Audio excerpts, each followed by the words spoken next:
Sejam muito bem-vindos a mais uma aula de matemática. Hoje vamos falar sobre razão e proporção. Vamos começar definindo o que é razão e como aplicamos essa ideia em proporções. Vamos começar lembrando que razão é o mesmo que divisão ou fração e grandeza é tudo aquilo que pode ser medido ou contado. E vamos estudar a razão entre duas grandezas. Vamos ver o primeiro exemplo. O primeiro deles é a densidade demográfica, que é muito utilizada na geografia. A densidade demográfica é obtida dividindo o número de habitantes pela medida da área de uma região. A densidade demográfica, então, é a fração, onde o numerador é o número de habitantes e o denominador é a área da região. Vamos ver um exemplo.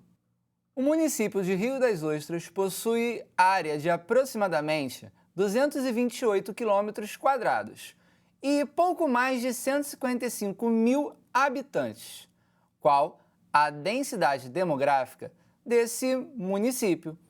Vamos lembrar que a densidade demográfica é a razão entre o número de habitantes e a área da região. Temos, segundo o enunciado, 155 mil habitantes e 228 km². E, ao fazer essa divisão, encontramos aproximadamente 680 habitantes por km². Em outras palavras, a cada quilômetro quadrado, temos aproximadamente 680 habitantes em média.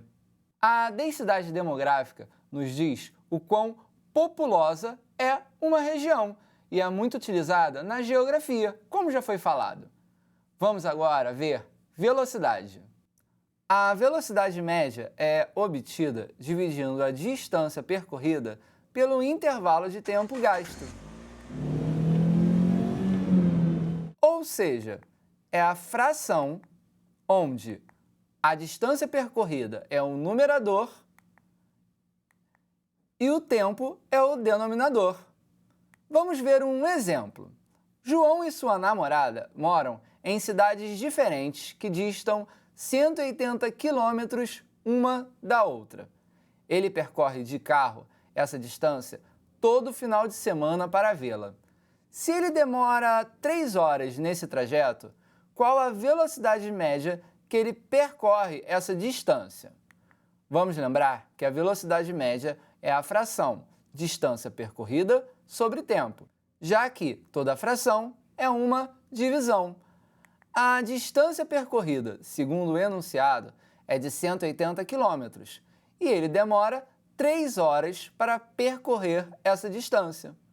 Vamos, então, dividir 180 por 3, encontrando como velocidade média 60 km por hora.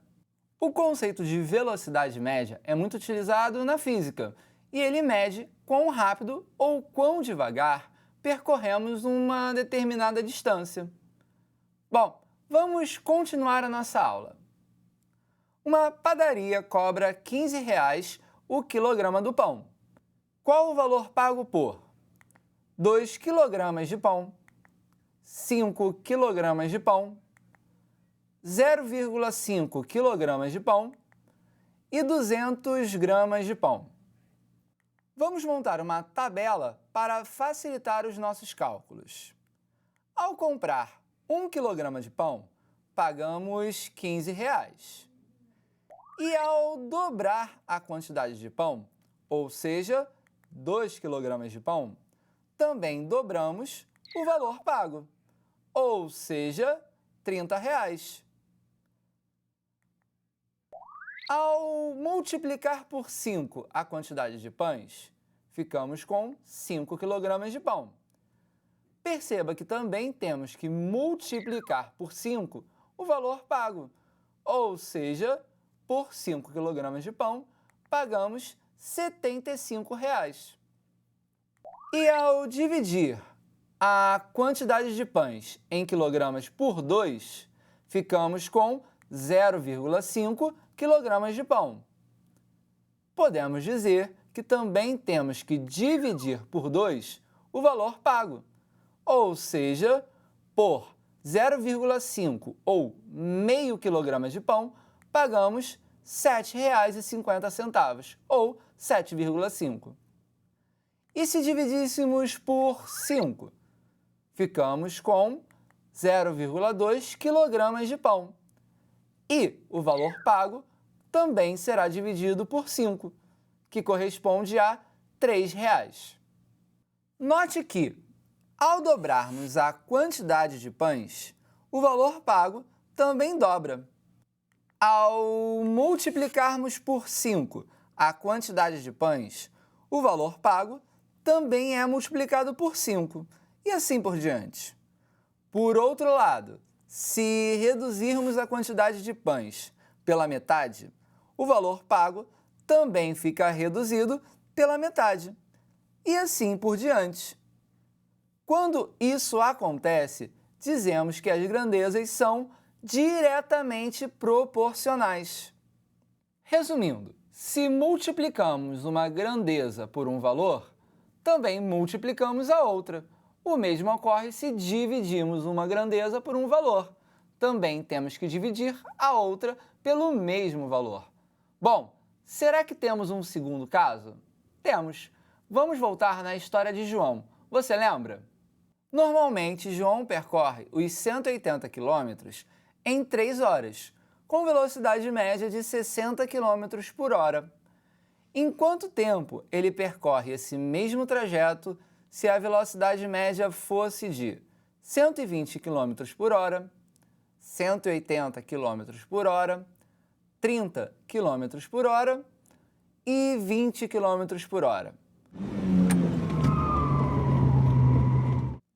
Vamos então colocar esses dados em uma tabela. Com velocidade média de 60 km por hora, o tempo gasto é de 3 horas. E se dobramos a velocidade média, ficamos com 120 km por hora. Perceba que, se aumentamos a velocidade, diminuímos o tempo necessário. Logo, ao multiplicar a velocidade média por 2, temos que dividir o tempo por 2.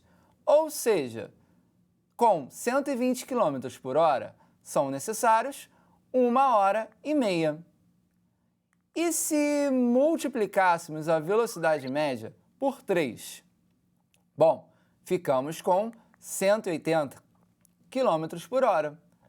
E, como vimos anteriormente, temos que dividir o tempo necessário por 3, ou seja, é necessária apenas 1 hora. E se dividíssemos a velocidade média por 2, ficamos com 30 km por hora. E o tempo temos que fazer a operação inversa, ou seja, temos que multiplicar por 2, ficando com 6 horas. E se dividíssemos por 3, ficamos com 20 km por hora. Vamos então multiplicar por 3 o tempo, ficando com 9 horas. Note que, ao dobrarmos a velocidade média, o tempo é reduzido pela metade. Ao triplicarmos a velocidade média, o tempo é reduzido à terça parte. Por outro lado, se reduzimos a velocidade média pela metade, dobramos o tempo, e assim por diante. Quando isso acontece, dizemos que as grandezas são inversamente proporcionais. Ou seja, quando temos grandezas inversamente proporcionais, quando uma aumenta, a outra diminui, sempre na mesma proporção. Até aqui, utilizamos uma tabela para encontrar os valores que desejávamos. Mas nem sempre essa é a melhor estratégia. Às vezes, utilizamos o que chamamos de regra de 3, que é quando temos 4 valores envolvidos e conhecemos 3 deles. Vamos ver um exemplo. 6 fornos iguais assam certa quantidade de bolos em 6 horas. Com 9 fornos iguais aos primeiros, quantas horas seriam necessárias para assarem a mesma quantidade de bolos? Bom, já montamos a tabela que você vê na tela. Com 6 fornos, são necessárias 6 horas. E com 9 fornos, são necessárias x horas. X é exatamente o valor que queremos descobrir. Perceba que as duas grandezas, neste caso, são inversamente proporcionais, pois, aumentando a quantidade de fornos, diminuímos a quantidade de horas para assar a mesma quantidade de bolo. Vamos começar montando a igualdade entre as razões.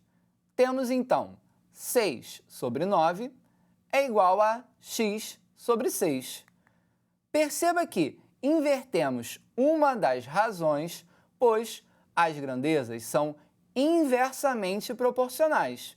E agora, vamos multiplicar no que chamamos de multiplicar cruzado. Vamos multiplicar o 9 com o x, 9x, e o 6 com o 6, 6 vezes 6. 9x, então, é igual a 36. Portanto, x é igual a 36 dividido por 9. Ao fazer essa conta, encontramos x igual a 4. Como x é exatamente o tempo que estamos procurando, chegamos à conclusão que são necessárias 4 horas para assar essa quantidade de bolos. Vimos bastante coisa, não é mesmo? Na aula de hoje, trabalhamos o conceito de razão e proporção, através de tabelas ou da regra de 3. Ah, importante! Esse conteúdo vocês também encontram no seu material. Foi muito bom estar com vocês e até a próxima!